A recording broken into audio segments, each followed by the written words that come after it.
Growing up in the 90s, there's a good chance one particular TV event ruined clowns for you forever.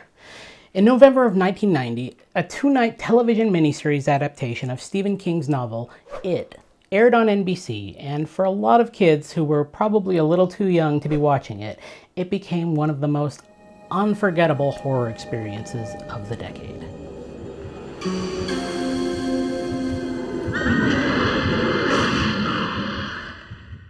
Today, we're looking back specifically at It Part 1, the half that introduces the kids of Derry, Maine, and the shape-shifting nightmare lurking beneath their town.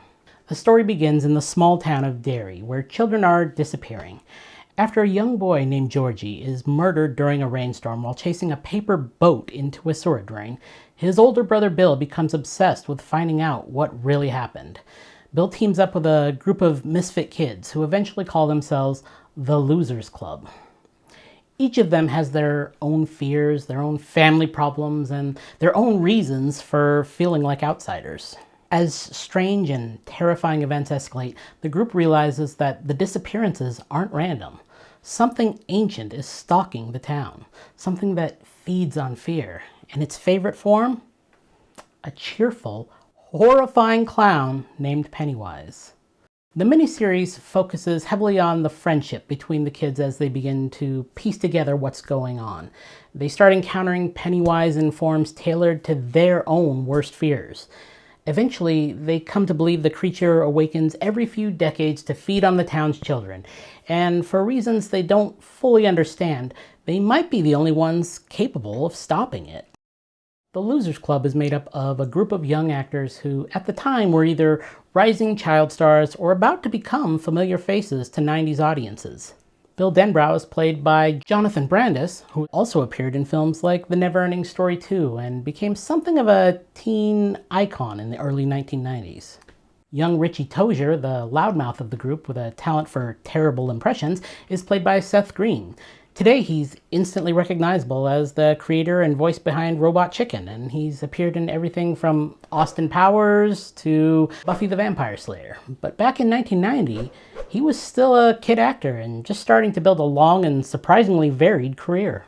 Emily Perkins plays Beverly Marsh, the only girl in the Losers Club and arguably one of the strongest characters in the story. Beverly is dealing with an abusive home life while also confronting the supernatural horrors of Derry. Perkins later became well known to horror fans for her role as Bridget in the cult classic Ginger Snaps and its sequels. Brandon Crane plays Ben Hanscom, the shy and thoughtful member of the group who has a secret crush on Beverly. Crane had appeared in several television roles during the late 80s and early 90s, but It remains the role most audiences associate with him. Adam Frazell portrays Eddie Kasprak, the hypochondriac kid whose overprotective mother has convinced him he's basically made of glass. Frazell didn't pursue a long acting career afterward, though he later became involved in radio broadcasting and media production. Marlon Taylor plays Mike Hanlon, the kid who becomes the unofficial historian of the group and starts uncovering the disturbing history of Derry. Taylor appeared in a handful of TV projects during the 90s, but largely stepped away from acting later on. Ben Heller plays Stanley Uris, the most skeptical and anxious member of the group, the one who desperately wants everything to have a rational explanation. And of course, looming over the entire story is Pennywise, the dancing clown, played by Tim Curry. Curry was already a legend of cult cinema by that point, thanks to an unforgettable performance in the Rocky Horror Picture Show, as well as Legend and Clue. But somehow, even with that resume, Pennywise might still be the role people bring up first when they hear his name. His performance is strange, theatrical, funny, and deeply unsettling, all at once. The kind of villain performance that burns itself permanently into pop culture memory. When it premiered in 1990, the response was actually pretty strong, especially for a television horror event. The miniseries drew huge ratings for ABC and became one of the most watched TV events of the year. Critics were somewhat mixed, but generally positive about certain aspects. Many reviewers praised the young cast, and especially Tim Curry's performance, which almost everyone agreed was the standout element. Some critics did point out the limitations of the television budget, particularly when it came to the monster effects towards the end of the story. But overall, audiences were hooked. For a lot of viewers, this was their first exposure to Stephen King's novel, and the creepy tone of the first half, the part focused on the kids, left a lasting impression. Over time, the reputation of the miniseries has actually grown in interesting ways.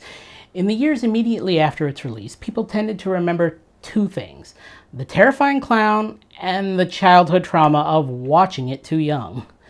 But as time passed, nostalgia started to play a huge role. The performances by the child actors, the small town atmosphere, the eerie, slow build of the story became things fans looked back to very fondly. When the newer theatrical adaptation arrived decades later, many viewers revisited the 1990 version and were surprised by how well certain elements held up, particularly the dynamic between the kids. The group chemistry is really the secret ingredient of Part 1. The horror works because you care about the characters.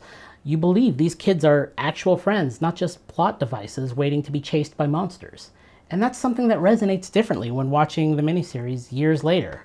When you first see it as a kid, Pennywise is the star of the show. He's the nightmare fuel.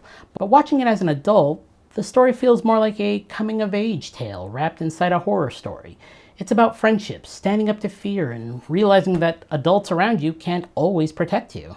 Modern audiences also tend to notice something that may have been less obvious at the time. Derry itself is part of the horror. The town repeatedly ignores the disappearances of children. Adults dismiss or overlook things that should be impossible to ignore. The implication is that the evil in Derry isn't just Pennywise, it's also the way the community allows terrible things to happen without confronting them. That idea has become a bigger talking point in recent years as people revisit Stephen King's themes about collective denial and the darker side of small-town nostalgia. Another reason the miniseries left such a mark is that certain images from it became instantly iconic. The most obvious one is Pennywise peering out of a storm drain while talking to Georgie. Even people who've never watched the miniseries know that image. It is one of the most recognizable horror moments of the 1990s. It's simple, it's creepy, and it taps into universal childhood fear. The idea that something terrible might be hiding just beneath the surface of an ordinary place. There are other scenes that stuck with audiences too. The photo album scene where Pennywise suddenly comes to life, Beverly's encounter with the exploding sink full of blood. A lot of these sequences rely more on atmosphere and tension than expensive effects, which is probably why they still work decades later. Watching the miniseries today also highlights how different television storytelling felt in 1990. This aired during prime time on a major network, which means it had to operate within broadcast standards. Limited gore, restrained language, and a lot of suspense built through suggestion rather than graphic imagery. Oddly enough, those limitations might have helped the story. The first half especially feels like a slow burn mystery mixed with childhood adventure. It has moments that almost feel like a dark version of The Goonies. And then there's Tim Curry's Pennywise.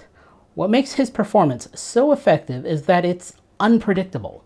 Sometimes he's goofy and playful, like a clown actually trying to entertain kids. Other times he flips instantly into something sinister. The voice changes, the smile stretches just a little too far, and suddenly the joke isn't funny anymore. Curry leaned into the theatrical side of the character, which makes sense considering his background in stage and cult cinema. It's a performance that walks a strange line between camp and nightmare, and somehow that combination works perfectly. Looking back now, part one of it might actually be the stronger half of the entire miniseries. The kids' storyline is tighter, more emotional, and more suspenseful than the adult storyline that follows. That's something that fans have pointed out for decades. But it's also part of what makes the first half such a memorable piece of 90s television horror. For many viewers, this miniseries was a gateway into Stephen King's work. It introduced a generation of audiences to his blend of supernatural horror and deeply human storytelling. And it did it through a format that feels almost nostalgic now. A big network television event where millions of people tuned in at the same time to be scared together. So if you haven't revisited part 1 of It in a while, it's worth going back. Not just for Pennywise, although he's still wonderfully creepy, but for the Losers Club, the awkward, funny, brave group of kids who remind us that sometimes the scariest stories are really about growing up and finding the courage to face things that might frighten us the most. And maybe staying away from storm drains. So do you think the kids' storyline is the strongest part of the entire miniseries? Let me know in the comments, and don't forget to like and subscribe for more trips back to the video stores of old.